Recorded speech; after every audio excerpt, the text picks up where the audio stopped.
Yay, and welcome. So, as I said, my name is Matea, if we haven't met yet, and I am so happy to present our Namaste Community Educational Events.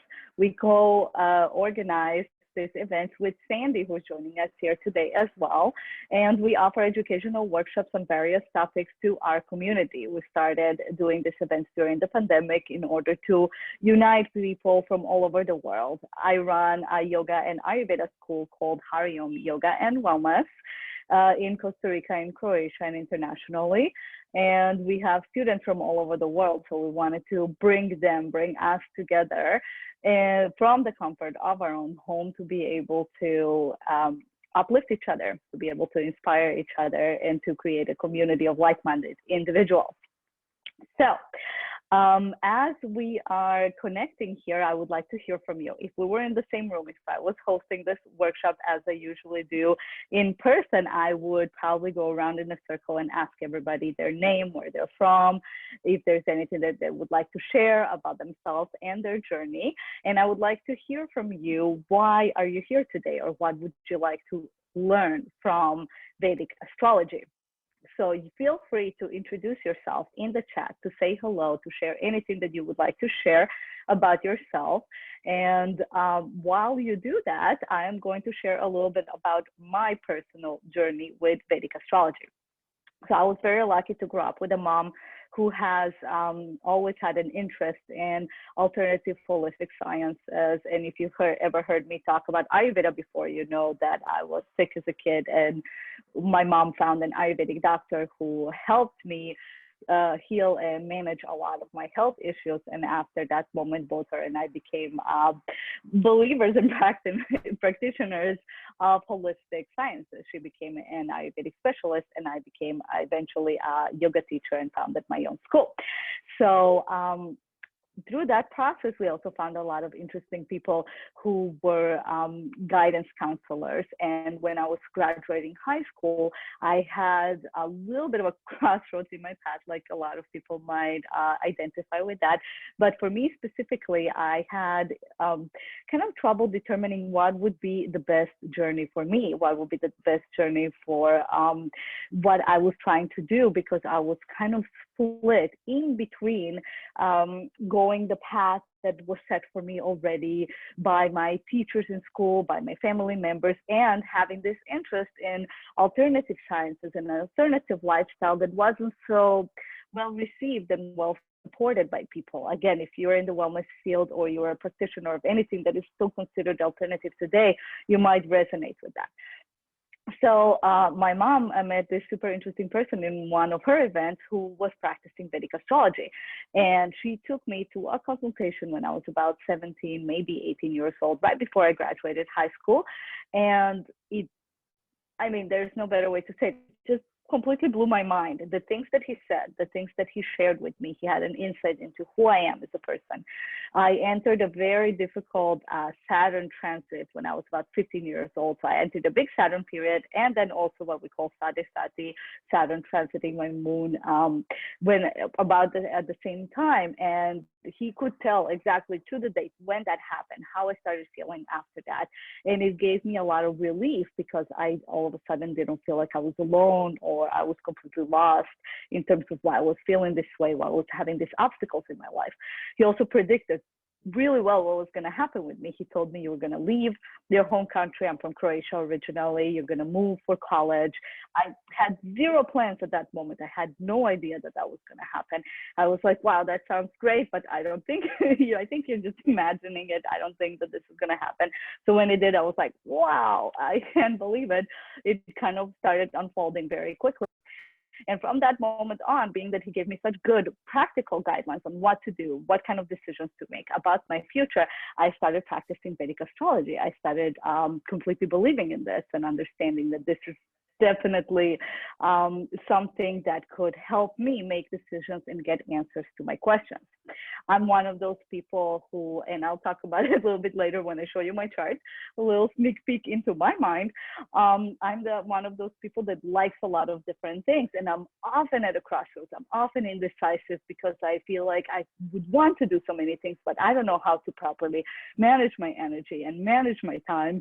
And I always have these questions, and I've always had these questions about my life. I always had questions about kind of like a higher purpose or a higher meaning. I want to dedicate to something that is truly beneficial, not just to myself, but to others. And I could never really figure out where to properly get guidelines and guidance and answers to my questions.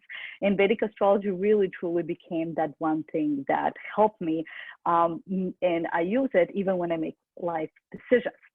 So after that, I started studying Vedic astrology, and that was many years ago, and rest is history. I've been studying it since, and it's such a deep, such rich science that I feel like I could just study it my whole life. During this webinar, I'm going to give you a little bit of an insight into what Vedic astrology is, how do we read our chart. I'm going to tell you a little bit about your chart, and we're going to talk about what does this upcoming year have in store for us. What can we expect? So I would love to hear a little bit from you. So hello, hello, everybody who has taken the moment to say hi. Claudia from Colombia. Hola, ¿cómo estás? You would like to know a little bit about the changes that you're going through. Yes. Oftentimes now, obviously, as I started studying Vedic astrology, I started giving consultations with time on Vedic astrology. And one of the #1 reasons why people come to me is because they're going through something, just like I did the first time I went to a Vedic astrologer.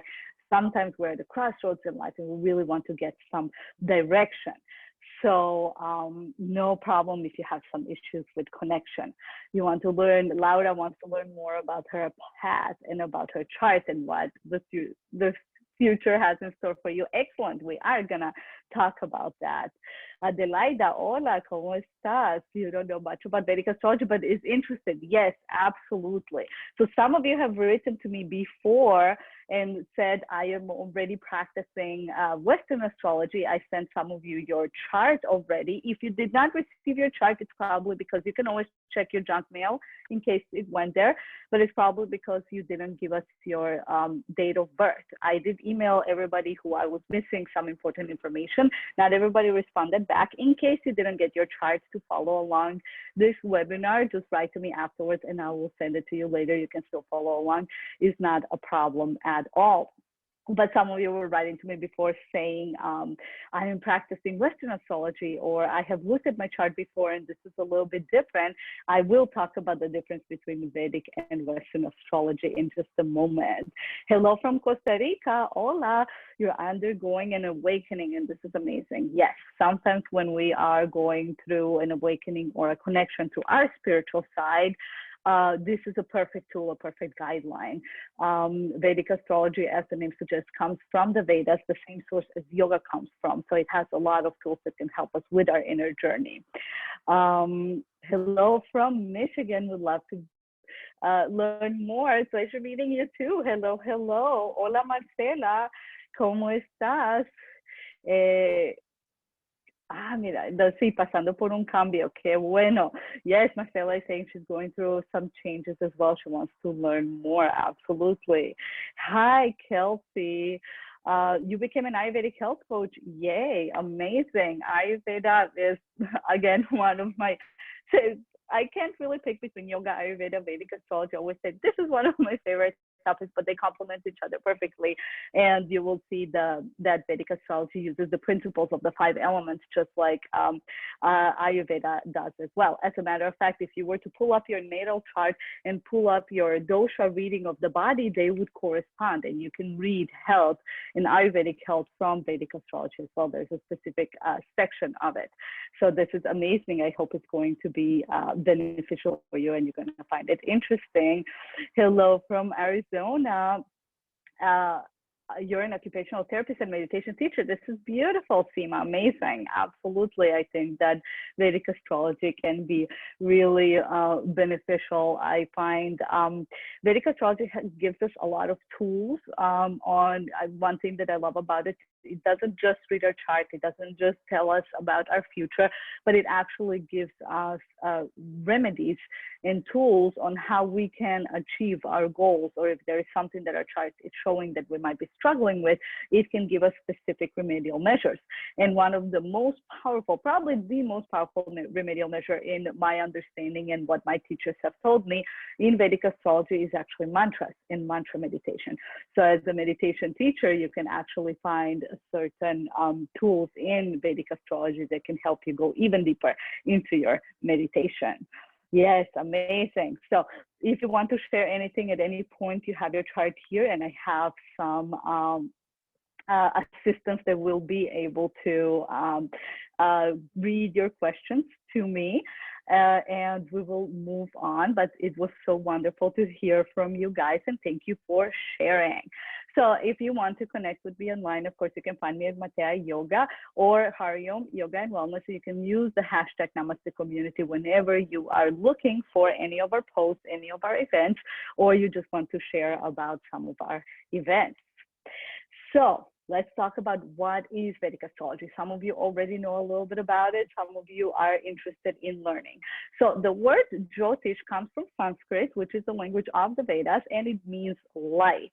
So as that name suggests, it is a practice of illuminating our path ahead. That is the goal of Vedic astrology. It wants to shed light in areas of our life that we feel like there's darkness, that we don't see clearly, whether that is in terms of our personality, our past, the questions that we might have, even in terms of the relationships that we're going through, and we want to see better, see clearer. With the help of Jyotish, we also are able to see beneath the surface. So even people who are the most introspective that I have ever met, there's always something that we don't necessarily see or are honest about ourselves. So in this sense, this is a very methodical and sophisticated tool that can help us analyze our own personality, as well as uncover details about our past experiences if there's something that we're still processing, and going into what lays ahead.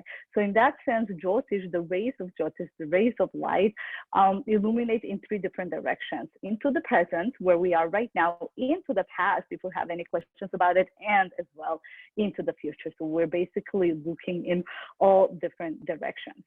As I mentioned before, this is a Vedic science originating from the ancient text, the Vedas, and in that sense, it is the sister science to yoga. There are four main sciences that we get from the Vedas that can help us directing ourselves in life, help us build a healthy, healthier life, the most balanced life that we can. There are yoga.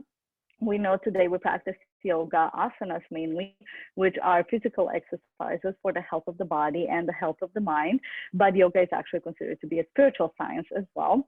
We have Ayurveda, which is the medicinal science, and the science of life, which is the literal translation. So it gives us tools on how to implement a holistic way of life.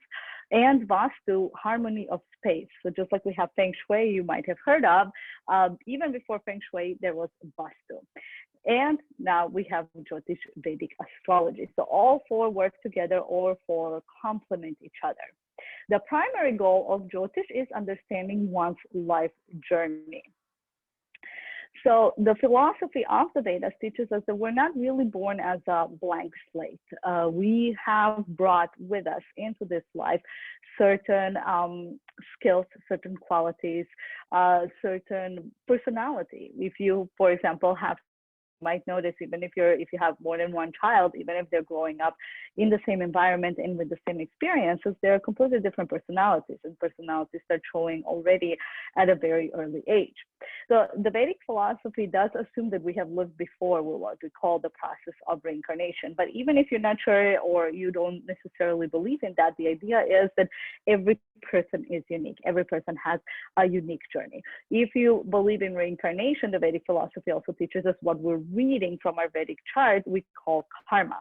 So karma is the law of action and reaction. Every action we do has a specific reaction. Based on that, we can predict what kind of actions we might make in the future and what kind of reactions we might be expecting from our past actions. So one's chart in that sense serves as a roadmap to one's life, to one's personality traits, and to our future experiences.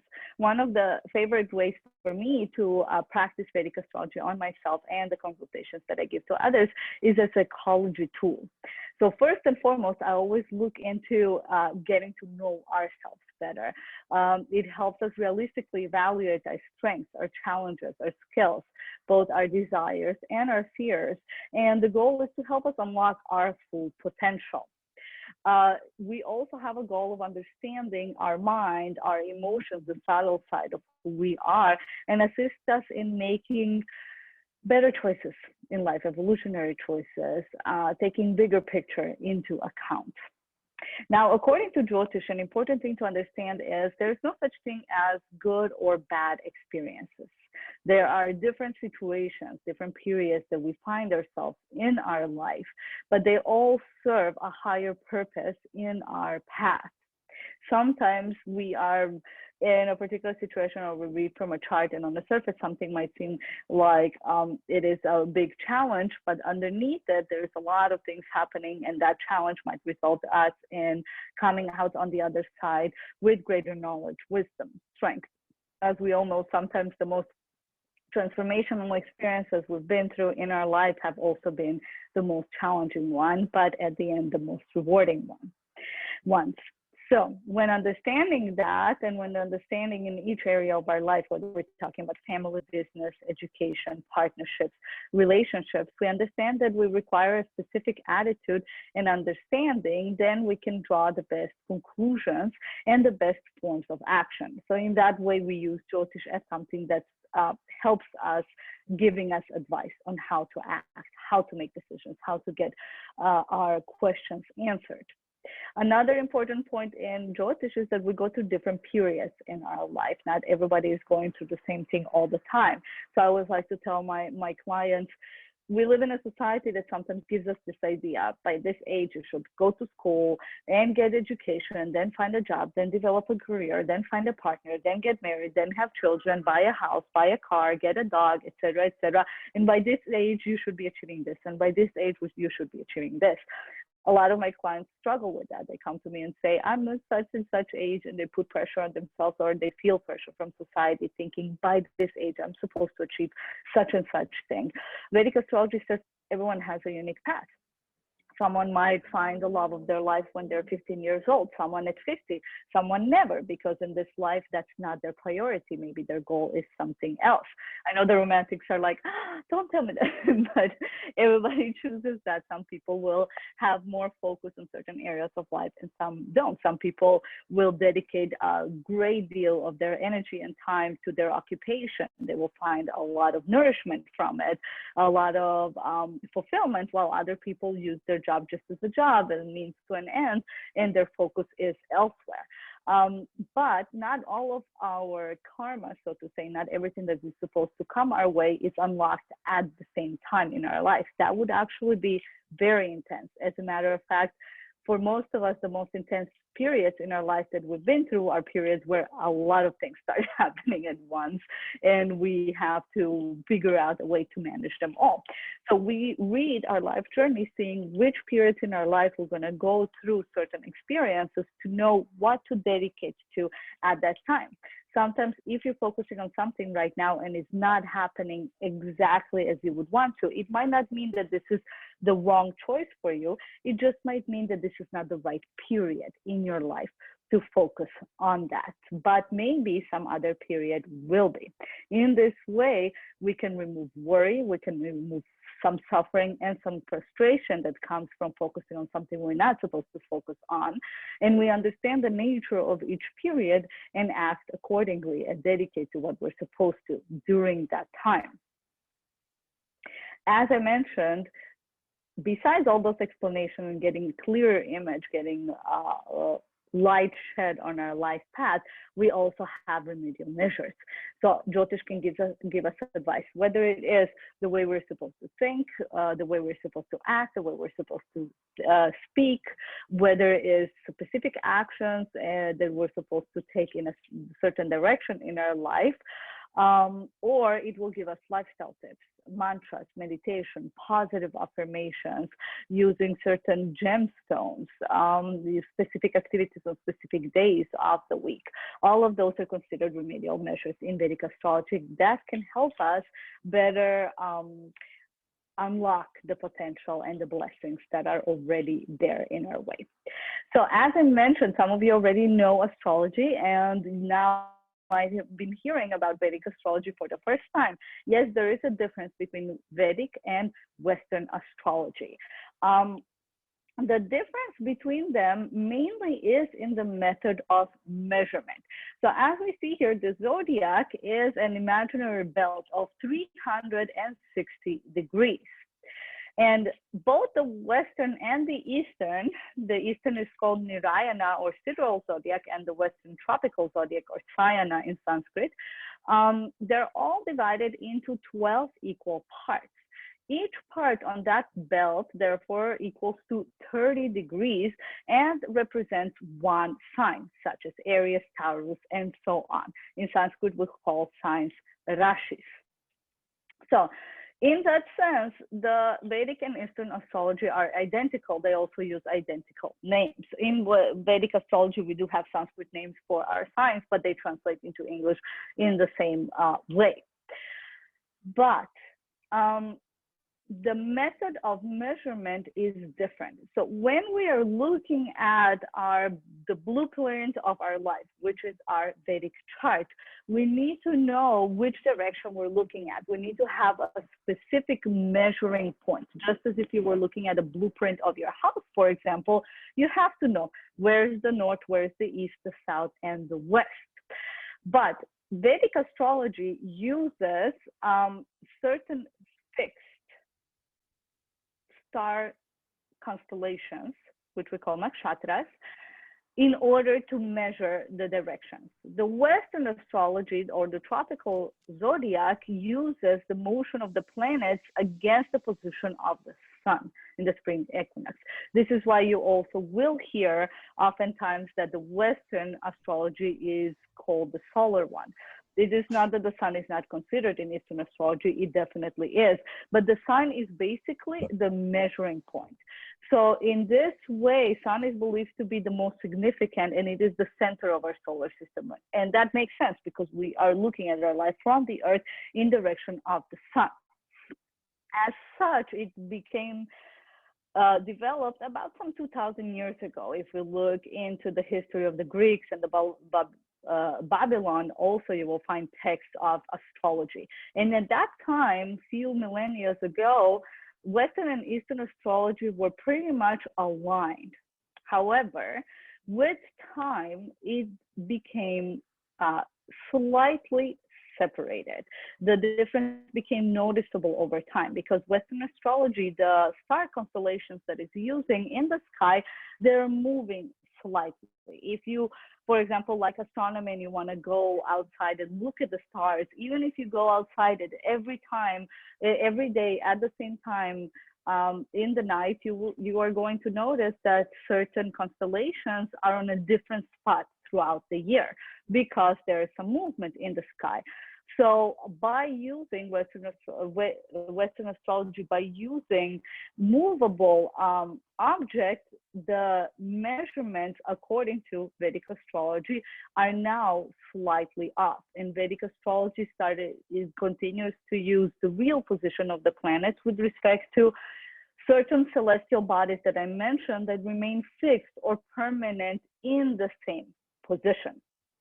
So as you see here, each sign represents 30 degrees. Today, after a few millennia of all these changes, the Western astrology is considered to be shifted for about 22 to 23 degrees off from Vedic astrology. So as a result, the placement of planets in your Vedic charts or in the Jyotish system is considered to be consistent with the actual zodiac as it was a few thousand years ago. In Western astrology, it follows slightly off. So most of you, some of you have been writing to me already before the webinar saying, I thought that my ascendant was such and such. You tell me now that it's a different sign. This is the reason why. So you might fall either into the same sign or the sign over in Vedic astrology. Vedic astrology is a little bit, so to say, earlier because Western astrology is the one that is moving away from Eastern astrology. So for example, in Western astrology, my sun sign, because I'm born on January 24th, is Aquarius. That is what we consider our sun sign. If someone says I'm a Gemini, I'm Aquarius, I'm Sagittarius, that's where the sun was, in which sign, in which constellation at the moment of your birth based on date alone, not the time. So my sun sign is Aquarius according to Western astrology, but according to Vedic astrology, it's one sign before, which is Capricorn.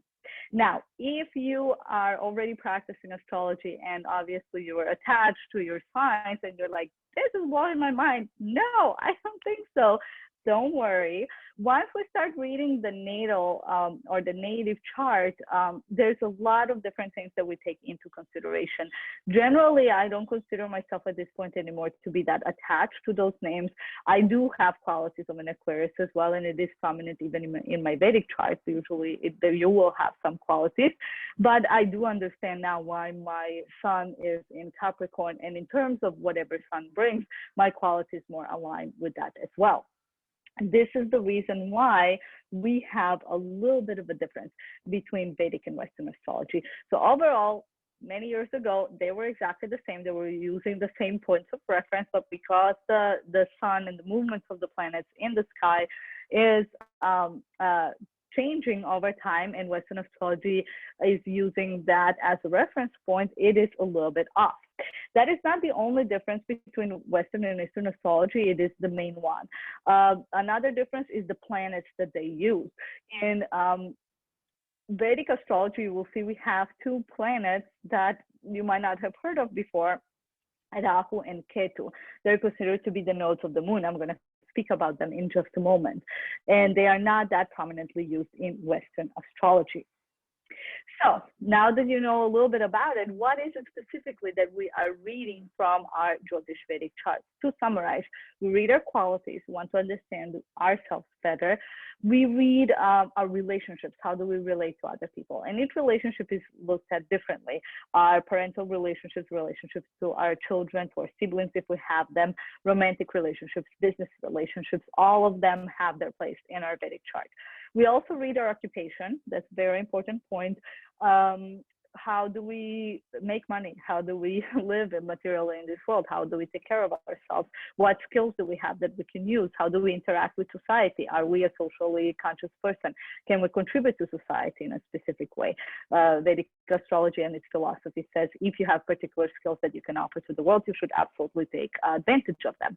And finally, one very important point, we read our dharma. If you practice yoga, if you practice Ayurveda, meditation, you might have heard of this term before. It is a very complex term, like a lot of Sanskrit terms are, so it has a lot of different translations. But one of the best translations is our life's purpose. So it is a mix of the qualities, the things that I'm good at, and the tendencies that I have, and using them in order to find a purpose and my specific life path. Most questions I get from clients when I'm reading charts is specifically about that, about Dharma and our life's purpose. That's the same question I had when I went to a Vedic astrologer for the very first time as well. So the basics of reading a chart. Now that you know a little bit more about it and you're interested in astrology, you want to know what is important in our chart. 3 different points. We have 12 signs. We already mentioned them in our circle of 360. We also have 12 houses in our chart, each house representing a particular area of our life. And on top of that, we have 9 main planets in Vedic astrology. I'm going to break all of those down for you. So first of all, we have 12 houses. This, what you're seeing right now, diamond chart, there are different ways. Sometimes you see, I've already shown you the sidereal zodiac, that is a circle or a cycle. You can look at a chart as a diamond chart, like so. This is a North Indian style in Vedic astrology, and the style that I am used to reading from. You can also look at the South Indian style, which is square. Either way, whatever works for you. Here, you can read more about different houses in our chart. As I mentioned, each house represents a different area of our life. First house, as the name suggests, that's me, represents my body, my head, my mind, the way I think, the way I really react to the world around me. Second house, everything that is closest to me, including my belongings, my wealth, my family, and my speech, the way I communicate with the world around me. The third house represents the way I act towards the world around me, my courage, my actions, certain ambitions, certain skills that we have, also our siblings. Fourth house represents my home, my house, what I consider to be a home, including my home country and my mother. The fifth house represents our intelligence, certain level of education. Fifth house represents things that we love, and therefore here are also our children. Certain love affairs can be seen here as well, and hobbies and things that we just love to do. Our sixth house, now we go into houses of loss and transformation, represents our enemies, our worries. Seventh house represents our spouse, our desires. A business partner can be seen here as well. There is a very important rule of 7 in Vedic astrology. So we have a drishti of 7. Every planet is looking 7 houses away from it. 7 is our desire. This is why, obviously, our partner will be here. 8th house, again, a house of loss and transformation. It actually represents death, and death as an ending and beginning of a new cycle, longevity, and what are we vulnerable about. The 9th house represents higher learning, spiritual side of us, our dharma, our purpose that we mentioned, also our father. The 10th house is our occupation, so dharma in terms of occupational duty, our profession, things that we are skilled at doing, and our reputation. The 11th house represents our friends. It represents certain gains and again certain ambitions. And the 12th house, the final house in the chart, represents death, but as a form of enlightenment and letting go. What do you think? Interesting, right? So this is our foundation. If you want to read your chart, if you want to understand your chart, you know every house has its meaning. I sent you, if you gave us your birth information, a chart that you can look at. It looks like this. It's a diamond chart. So in every one of those charts, the first house means the same thing. The second house means the same thing. The third house means the same thing. Now you have those houses populated in your own unique way. And this is how we read your chart. So after the 12 houses, we have 12 signs. If I feel to this day that there is almost, but maybe this is just me because I talk about astrology so much, but there's almost no one who has not heard about signs yet. So we have Aries, Taurus, Gemini, Cancer, Leo, Virgo, Libra, Scorpio, Sagittarius, Capricorn, Aquarius, and Pisces in order. When we're looking at our Vedic chart, the first house is what is represented by your ascendant. And then in each house after that, one sign will fall in that exact order. So this order of signs goes in the same order for every single person. Of course, every single sign has its own quality. Those qualities are based on the planet that is ruling that sign, the energy that it has. It has elements like fire or earth sign and so on and so forth. And from there, we read our qualities. So we actually have 3 different signs that I have already mentioned. Our ascendant, that is the sign that falls into your first house in your natal chart. That's the chart that we built from the exact moment of your birth. This is why I asked you information, your date, your time of birth, the location where you were born in order to get the time zone. This is the snapshot of your life at that moment. It's kind of like a language that helps us read our life path. So ascendant, what sign is in your first house? The sun sign is what we know the most in Western astrology. If I say I'm an Aquarius because I was born on January 24th, it is where the sun was, which sign it is in. The sun represents our ego, our sense of self, our confidence. So therefore, if we want to know anything in that particular area of our life, we might look at the sun sign. Moon sign is where the moon is in our chart. Moon represents our emotions, our mind, our sensitivity, and the way we think. We can kind of look at the moon as a heart and the sun as reason. So we want to have the balance of both. We use both when we make decisions in our life. But if you want to go deeper, specifically into looking at a certain area of your life, you might focus on the qualities of your moon sign. Those are the qualities of your mind, your emotions, the way you think, your sun, your reason, your ego, your sense of self, and your ascendant, which is overall your personality. So this way, we go even deeper into understanding our signs. I have given you the snapshot of your chart, and I wrote specifically your ascendant, your sun sign, and your moon sign. As we're going forward, you can follow along only thinking about your ascendant and the qualities that I'm speaking about if you want, or you can look at all three depending on what is your focus currently. Besides the 12 houses and the 12 signs, we also have 9 planets in Vedic astrology. Though any celestial object, just so you know, is called a planet, or in Sanskrit, graha, in Jyotish. So both the sun and the moon, will also call them planets for this purpose. There are planets that we are obviously familiar with in our solar system: Sun, Moon, Mars, Mercury, Jupiter, Venus, Saturn.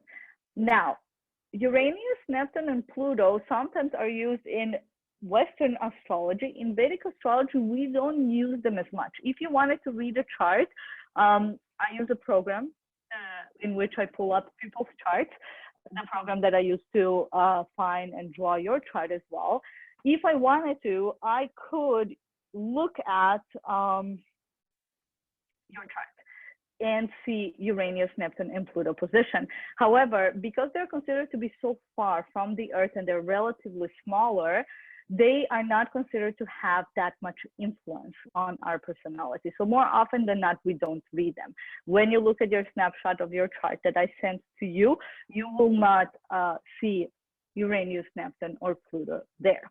However, we have 2 extra planets here that you might not be familiar with yet, that I mentioned earlier, Rahu and Ketu. Rahu and Ketu are considered to be shadow planets or nodes of the moon.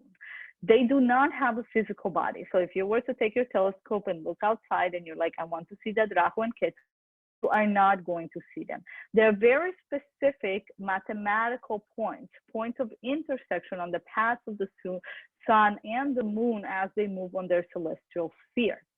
So therefore, they're respectively called the north and the south lunar nodes. There is a way to see them. In Vedic astrology, we are considered to, when we have eclipses, to be actually viewing Rahu or Ketu performing an eclipse. For example, Rahu is responsible for causing an eclipse of the sun. In astronomy, they will say it is either the moon that is between the sun and the earth, or shadow that the earth might be casting, depending on the type of eclipse that it is, eclipse of the sun or the moon. In Vedic astrology, it is Rahu or Ketu that are performing that eclipse. In that sense, each planet has its own qualities. So both Rahu and Ketu, as their shadow planets, they have specific qualities, and they represent specific qualities in our personality that are more subtle, are more hidden. Rahu is also the cause of our birth, and the Ketu is the cause of our liberation. And you see here, Sun, for example, represents the self, as I already mentioned, our ego, our sense of self, our level of confidence, our constitution, our fame, our power, our father, and so on. The moon, I already mentioned, represents mind, emotions, also represents our mother, and certain social activities or relationships that we have. Mars, as the warrior planet, represents our courage, our fire, our enemies, and this is where our anger comes from, diseases, accidents, and so on. Mercury represents communication. We probably all know that. If you know anything about astrology, you probably heard about Mercury retrograde. We just passed the Mercury retrograde period. It just ended relatively recently. So Mercury represents speech, learning, memory. It has a lot to do with our intelligence. Jupiter is one of the most beneficial planets that represents material and spiritual benefits in all directions. So therefore, it represents also our wealth, our family, our traditional learning. It also represents children. Venus, you might know this already, is the goddess of love. So it represents our relationships, our partnerships, a wife or husband, marital bliss. And it also represents vehicles and luxuries in life, beauty, and so on. Saturn represents, he's the oldest and the wisest of all planets. So he represents wisdom, following, servants. He's a very austere type of a planet. Longevity, losses, and certain heavier emotions, such as emotions of sadness. In this way, we look at our chart, we see our 12 houses, sign in each house, and then the planets and the way that they interact with each other. And that is the basic way for us to read our chart. So what does the chart look like? This is what. This is obviously my chart here. I gave you your chart that you can follow along and you can read. You see that this is the diamond formation. As I mentioned before, this is the way that I'm used to, the way that I have studied to read a chart. Every house, so the houses are the same, first, second, third, as I showed you already. It doesn't change in this formation for any person. However, the numbers and the letters in my chart change. They're different than yours. There is a number in every house. That number represents sign. So if you learn Vedic astrology, you have to learn what numbers represent which signs. They go in order. So number one is Aries, the way that we start looking from Western astrology as well. Number two is Taurus, number three is Gemini, and so on. In first house in my chart, there is a number 6. 6 represents Virgo or Kanya in Sanskrit. This is my ascendant in my chart. Every other number or every other sign goes afterwards in order. I can look here, where is my moon? This chart in particular, it has Sanskrit names. I gave you English names when I realized it might be a little bit harder for you to read. So SY represents sun or Surya in Sanskrit. If you're a yogi, you know Surya, Namaskar. So Surya is sun. My sun is in the number 10, that is the Capricorn. So my sun sign is Capricorn. Remember, I told you at the beginning, I'm born on January 24th. In Western astrology, I'm an Aquarius. My sun sign is Aquarius because Jyotish is 23 degrees off. In Vedic astrology, I am Sun Capricorn. And my moon, which is represented by letters CH, Chandra, my moon, my Chandra is in a number 3, is Gemini. So ascendant Virgo, Gemini moon, and Capricorn sun. If you look at your chart, you will see that for yourself as well. So this way I can read certain qualities. So for example, my ascendant is Virgo. Virgo is ruled by Mercury. Mercury represents communication. I like to talk. Maybe you can tell already, even if we haven't met before. I speak for a living. I teach for a living. I'm also detailed, analytical. This is why I like charts. I like looking into little details, understanding people, understanding myself, and understanding others. I've always had questions about this. I'm also critical, or at least I appear like that. I don't think I am, but I know I appear like that to other people. Most Virgos do, anxious and sometimes worried. If I look at my sun, Capricorn, I have certain qualities there. My sun, my sense of self is more pulled in, more controlled, more, I wouldn't say necessarily that I am grounded, but I am definitely a little bit more realistic, as Capricorn is. My moon is in Gemini. This is another air sign and another Mercury ruled sign. My mind is pretty quick. Again, double Mercury, double speaking. One of the reasons why for remedial measures, I wear a ring, emerald ring. So every planet has certain gemstones that represent it or that give it strength. So Mercury, one of the main gemstones or semi-precious stones would be an emerald in the color of green. So when I went to India last year, I went to meet with another Vedic astrologer who owns a shop of specific gemstones that he uses for Vedic astrology. And I had him custom make this for me in order to help me with my communication. This is an example of a remedial measure that you might be able to use. So let's take another look at the chart exactly the way that I sent it to you. So you can see your ascendant, your sun sign, and your moon sign. You can see your 12 houses. You can know the representation of each of those houses, what sign is in each house, and the most important signs we have. We start with the ascendant, and we also see all the organization of all of the planets around them. So now that we know how to read our chart, now that we know a little bit more about it, we can learn a little bit more about what to expect. What is the future having in store for us? We will use the principles of the 5 elements to go deeper into understanding that. When I'm going to talk about 2021, you're going to hear me use a lot of terms such as air sign, water sign, fire sign.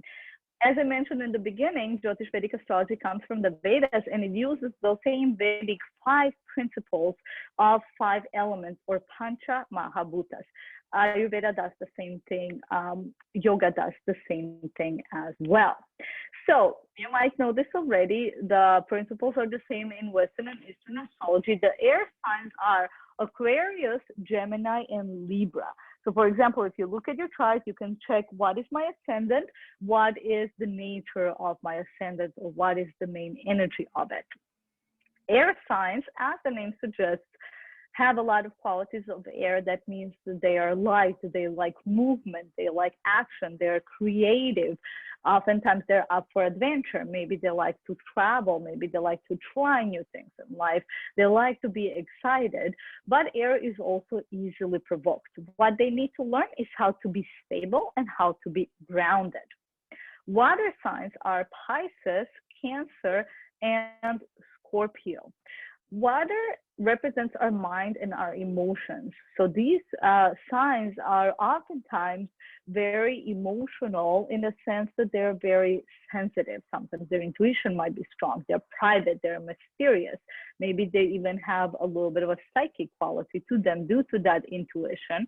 They can also be very charming, kind and loving, because if they're in touch with their sensitivity, then they will be able to be empathic towards other people around them.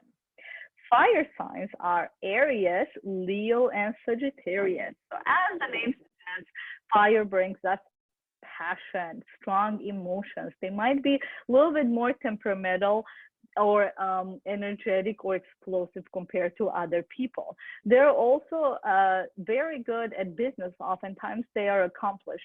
If it's not business, then something else in life, because whatever they start, they do it with passion.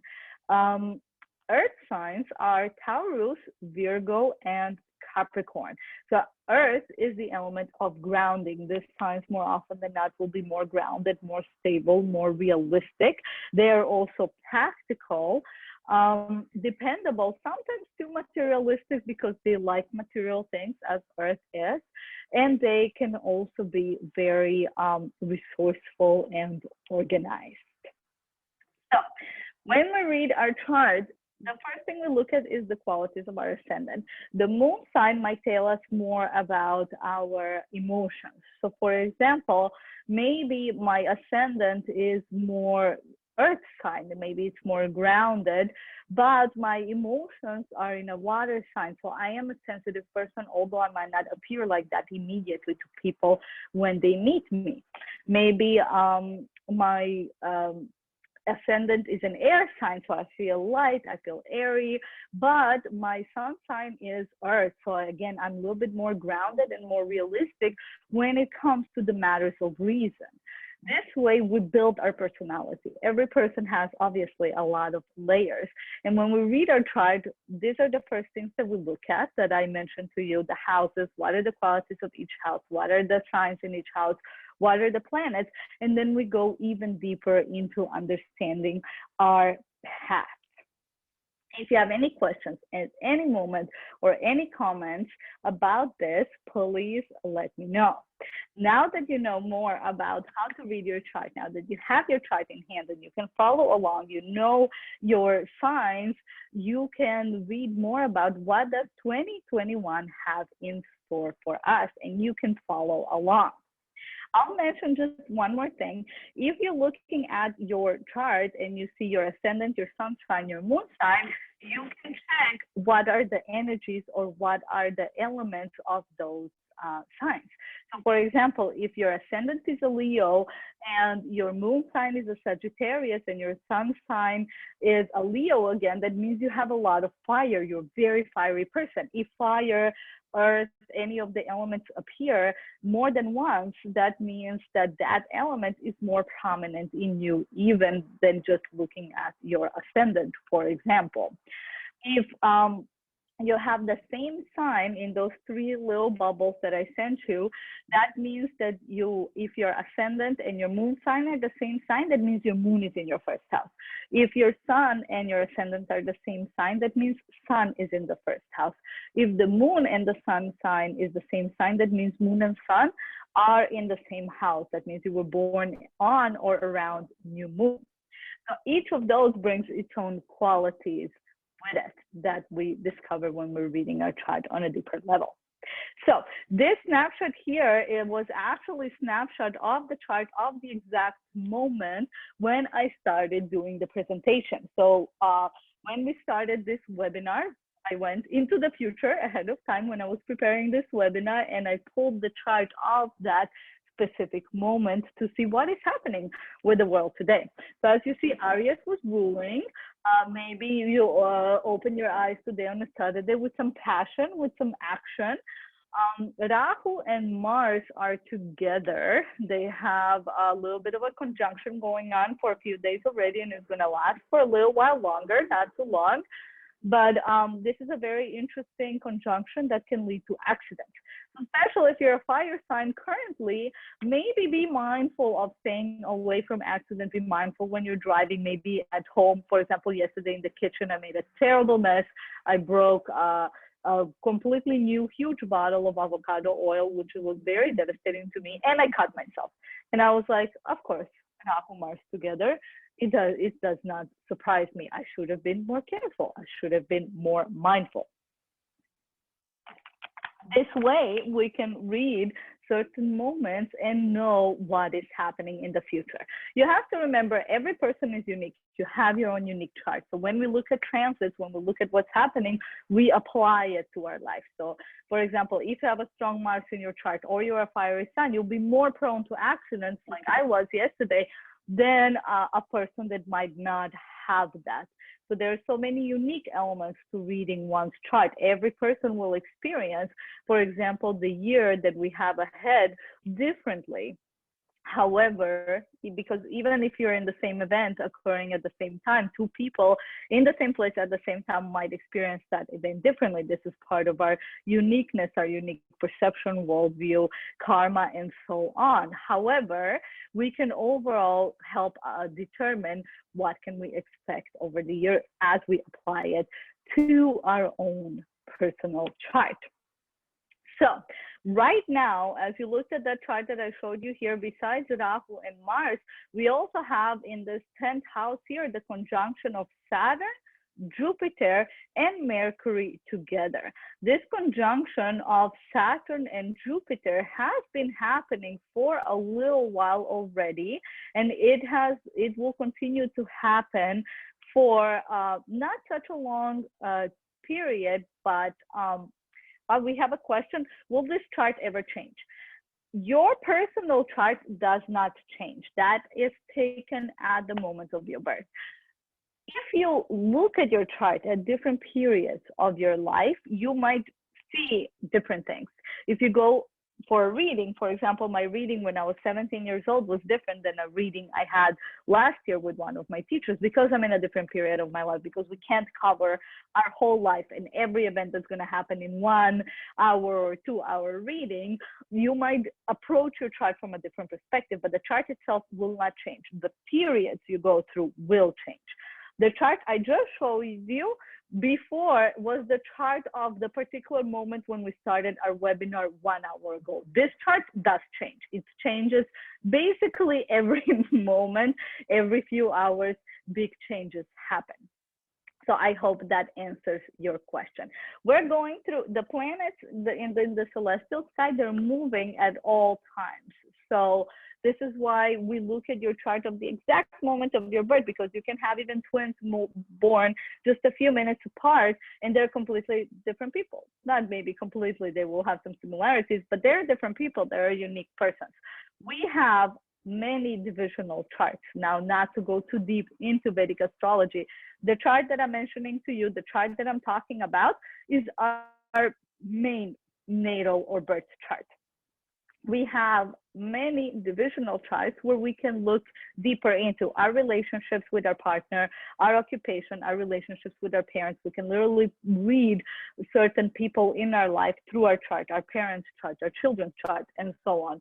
Those divisional charts change every few minutes, even every few seconds, because of these subtle changes and subtle transits. The degree on which a planet might be in your chart might already change a little bit the quality that is giving to you. This is why Vedic astrology is quite complex. It's quite complex as we go deeper into it. The more you know about it, the more precise you can be about predicting events and qualities of people.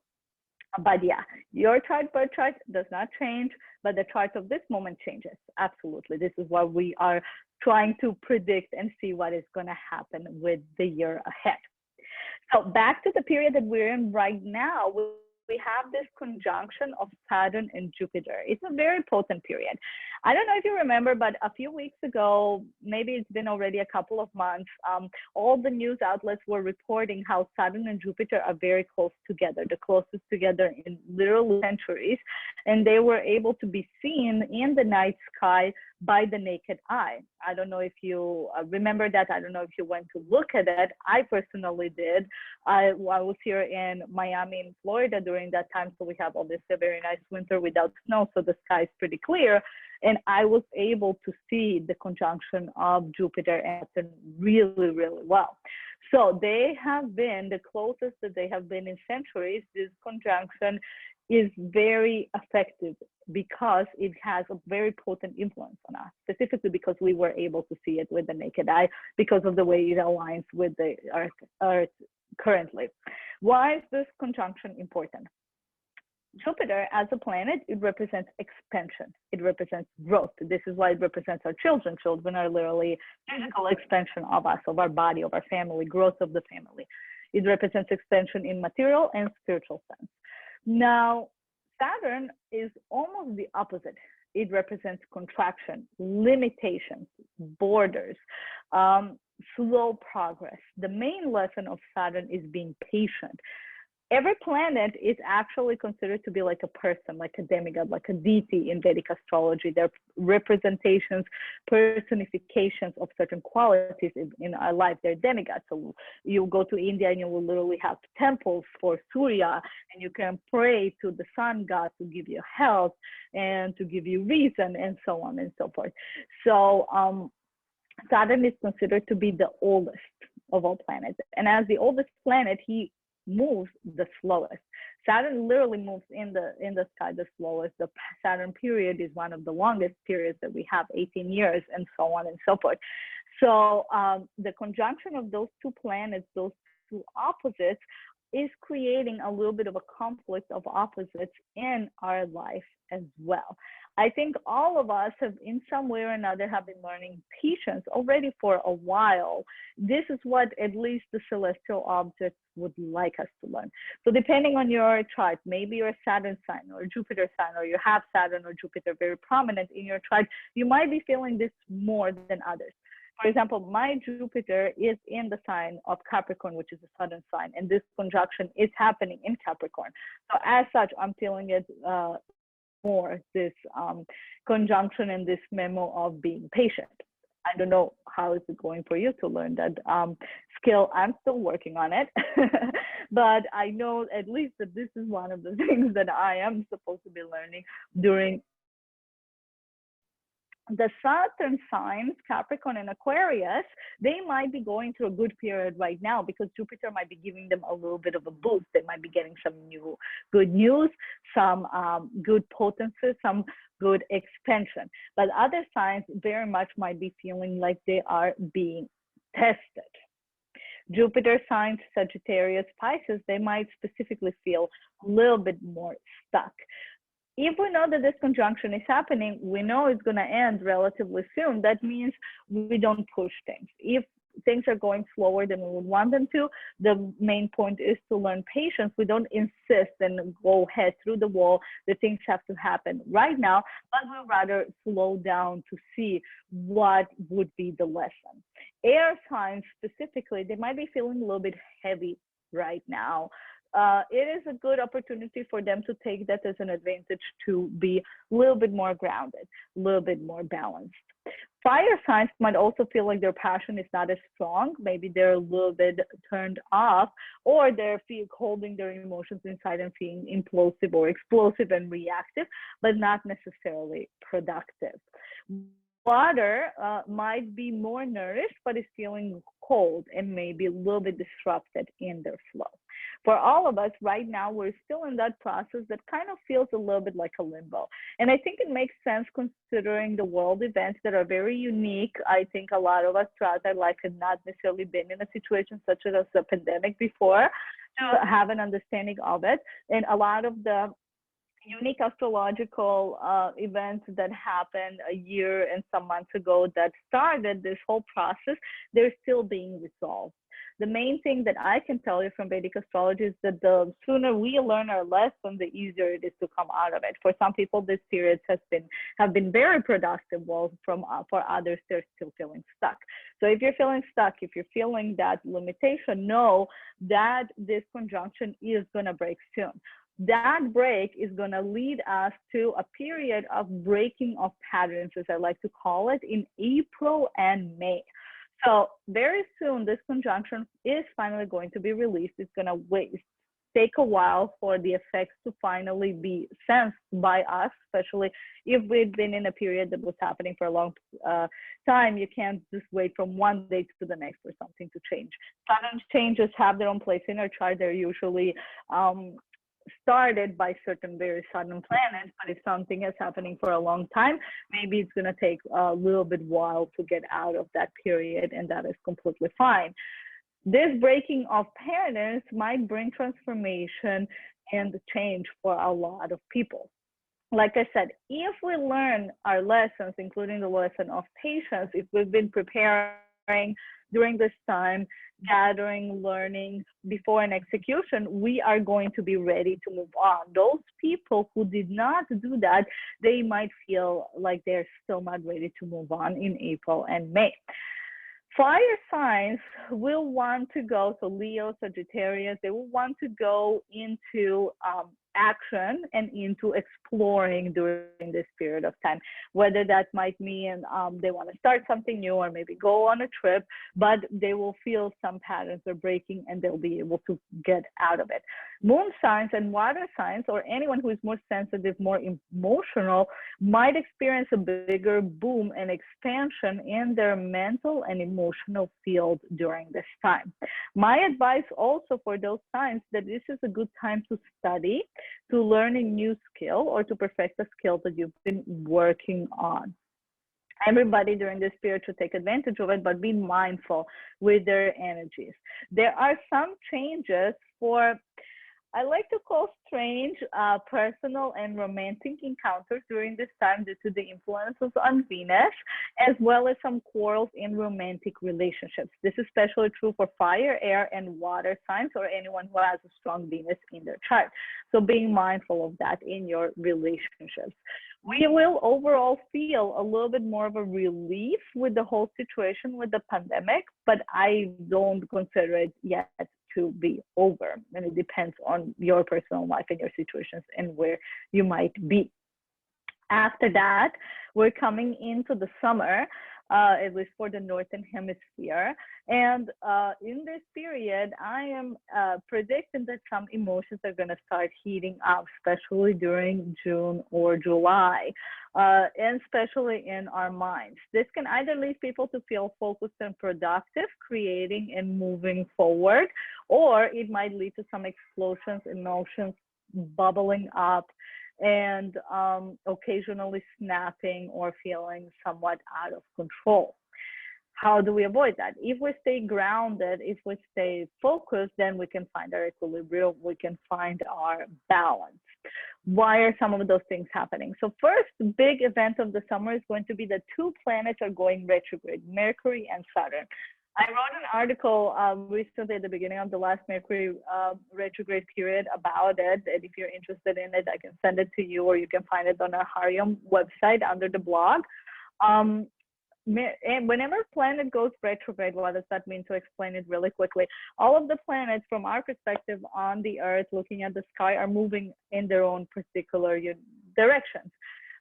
When that changes from our perspective, it might appear when we're looking at them like they're moving backwards. We call that retrograde motion.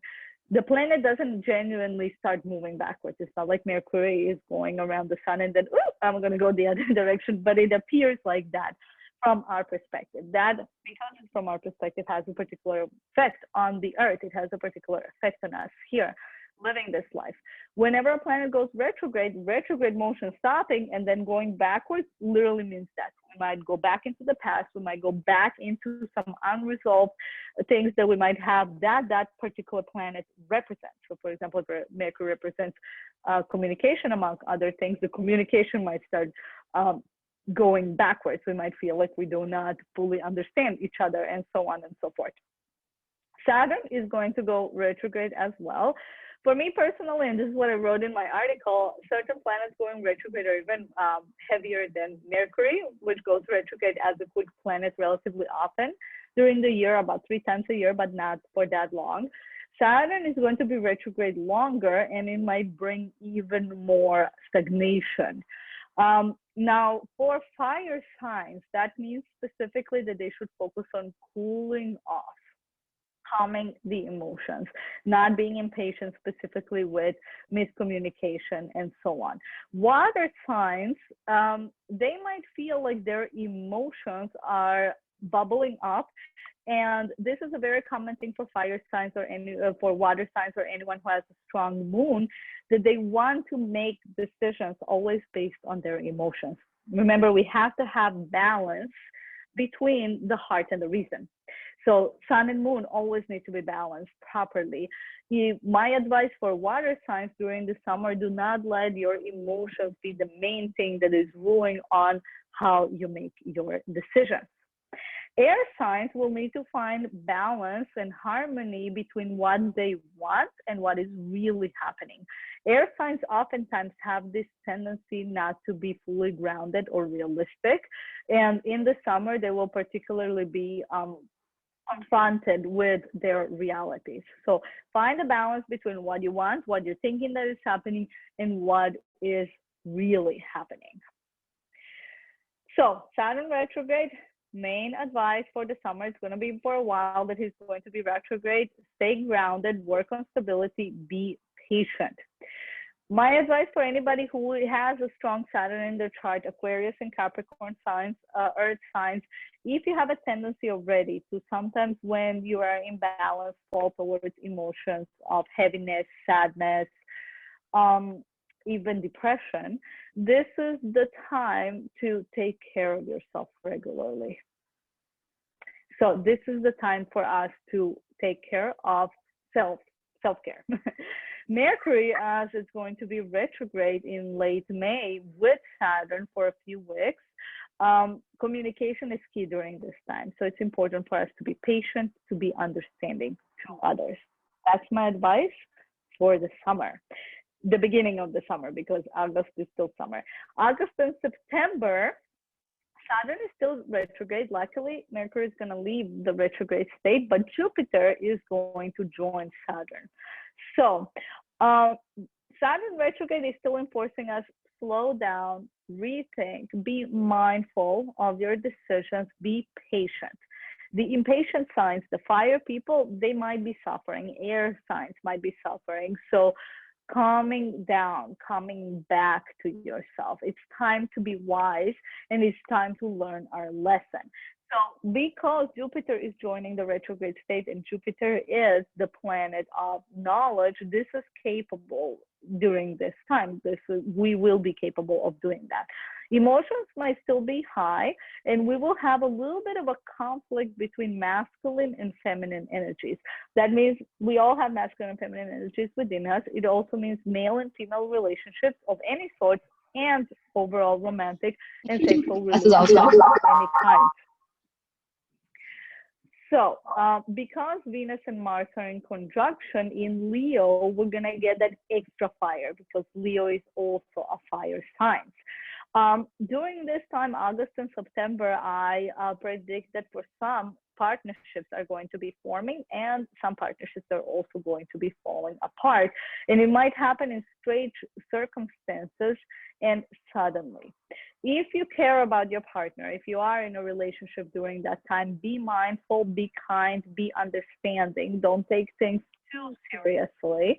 If you're looking to form a meaningful relationship, my advice is to be patient. Honestly, I don't see for many people, because of this conjunction, that the relationship that you might be forming or meeting during this time might be the best for you. It might be something karmic that you have to do, but it's a very strange circumstance. Some interesting people might come your way. So this might not be the best time to form a long-term relationship or have a good partner coming your way. And this is especially true for water and air signs. Even if you meet someone and you do think that this is the right person, I would wait to get very serious or make any big decisions that might affect your relationship. Because this is the relationship period, I put this picture with the heart being torn. Don't tear your heart. Just be patient. Everything's going to be okay. Now, after that, we have a very interesting month of October. I think October is going to start with a bang. We have 3 planets retrograde. Saturn still rolling with his retrograde. Like I told you, he likes to be retrograde for a long period of time.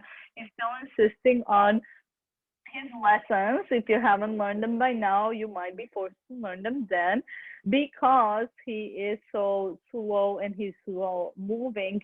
This patience that we're supposed to learn, the reminder is he can really help you become wise.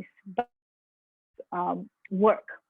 Jupiter is still retrograde, so we will be very close to learning our lessons. We might not fully feel like we're quite there yet. That's okay.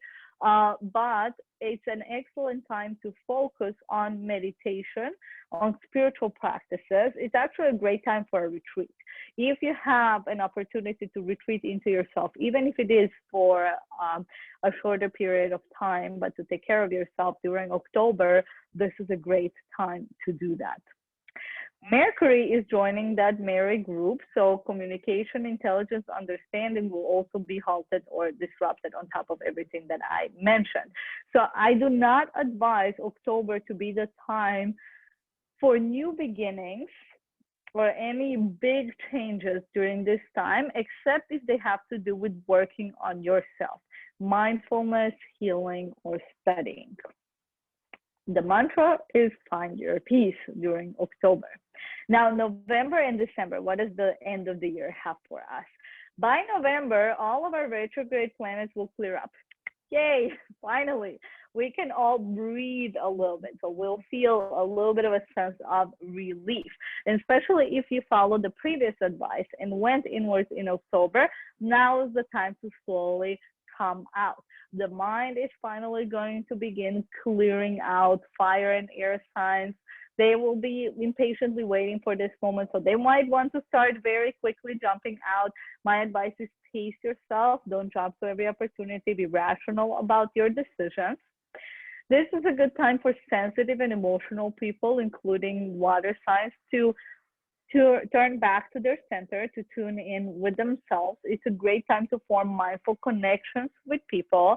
That relationship drama that might happen before should be clearing out by now, but not for everybody. So if it's not clear yet, you didn't realize what the point was, and my advice is it's time to move on.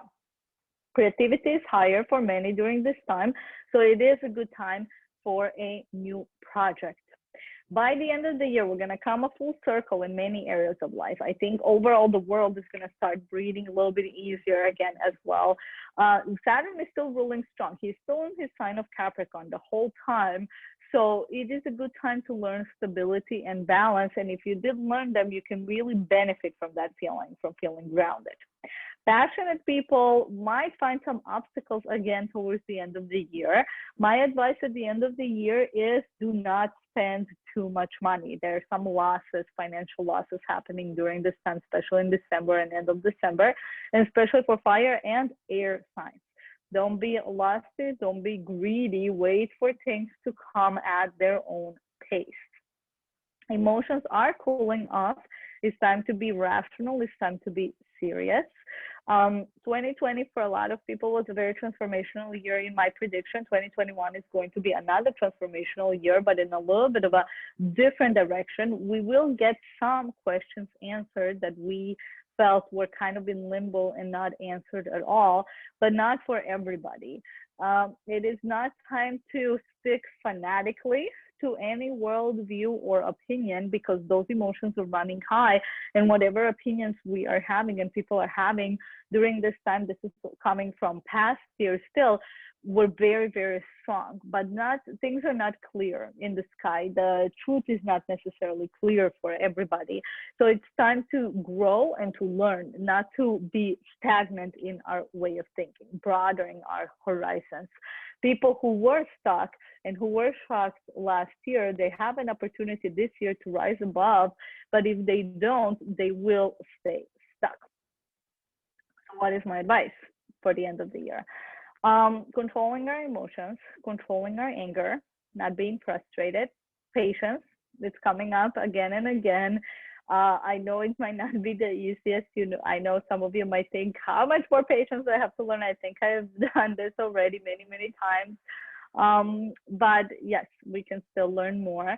My advice is also valuing important relationships this year. That can be your rock, your support. We have a few periods of the year that might cause issues in relationships among people, any type of relationship. We might realize who is our true friend, who's not our friend, and so on. So we have to set proper priorities and know who we can rely on. Listen to your intuition, tune into the inner heart, and wisdom will flow from there. That is my advice for 2021. What do you think? Any questions? Any comments? I do have a mantra for us. If you get a private reading with me, I look at person's charts, I see which mantras would be the best mantras for every person. However, I can give you a mantra that I would advise particularly for this year. If you want to use a mantra in English or your own language, you can use it as a positive affirmation. I am at peace. And if you want to do it in Sanskrit, then Om Namah Shivaya. Om Namah Shivaya. That is a great mantra specifically for Saturn. And you remember I mentioned more than once during this time that Saturn is going to be retrograde for a while during this year. We're still learning patience. Saturn is strong in his own sign. So Om Namah Shivaya generally can be a good mantra for that. But I am in peace is a good mantra too. There are a few moments during the year. We can always advise that, of course. We can advise that for every person. Self-care, be mindful, do your meditation. But this is an excellent year for us to develop what we call sadhana, or daily practices, daily rituals. In Ayurveda, we have dinacharya, which is health with daily rituals. In yoga, in Jyotish, we have sadhana. Whether that means that you just wake up at the same time every day and go to sleep at the same time, which is very disruptive for a lot of people, and Saturn does like to disrupt that, but it can affect our mental and physical health, so we don't recommend that. So whether it's going to sleep at the same time, waking up at the same time, whether it is just taking 5, 10, 15 minutes a day to carve out for some specific activity of your own, whether it's journaling, whether it is reading, whether it is gardening, whatever fills you up, focus on that. This will be very beneficial during this year. And staying in touch with our emotions, being mindful of our emotions, being aware of them, not letting them overpower us, finding a balance between emotions and reason, sun and moon. So this is my advice for this year. We've come to the end of our webinar. Now comes the fun part, which is our raffle. If you sign up for this webinar, you saw at the bottom, we are doing a raffle, giving away a free reading with me. I have my assistant here pulling up everybody's email address. So we are just going to pick someone at random. Important thing which is sent in the email, it is you should be present to win, of course. So if someone is here, if we call your name, please say, yay, it's me. And if not, we're going to move on to the next person, because you snooze, you lose. So are we ready? Make sure you have everybody. Woo! So in a personalized reading, I look at your chart. I answer questions if you have specific questions on, about particular areas of life, but I always look at what I think is important for someone's journey. What does their chart say? What is it that they're going through right now? We look at all the most important areas of our life, our personality, our occupation, our relationships, our health. And yeah, if you want to look into something specific, let's say I'm going to such and such transformational area of my life, I want to get insight into such and such question, you can always ask it during a reading. After you get your first reading, in which I do a more of a detailed way of looking at who you are as a person, you can always come back with particular questions. That's kind of like the foundation, the basics, but you can always come back for something that you might be working on. For example, I got my first reading at 18 years old when I went back. I've studied with 3 different teachers in 3 different schools of Vedic astrology since then in the last 17 years. So, and the school that I am with right now, I've gotten regular readings from my teacher because, yeah, you go through different periods in your life. The questions I had when I was 17 are definitely not what I'm going through right now. The understanding that I have of myself is different. Whenever I make important decisions in my life, I also consult the chart. Obviously, I read my own chart. If you have that question, yes, if you know astrology, you can read your chart. But I do not recommend people to kind of be their own doctor and exclusively read their own chart, because sometimes it's hard to be objective and it's hard to be honest with yourself. So if someone's objectively looking at your chart, they can be a little bit more clear in terms of what the advice for you is and what you should be focusing on and what you should be doing. So, and the winner is using my singing bowl. Yes, go ahead. Doreen, is Doreen here? You can put the email address in the chart. Hello, Doreen. If you're here, please let us know. Yes, yay! Congratulations, Doreen. So you have our email. You can contact us. We have your email as well to book your consultation. I hope you're excited. I'm excited to get to know you as well. Now,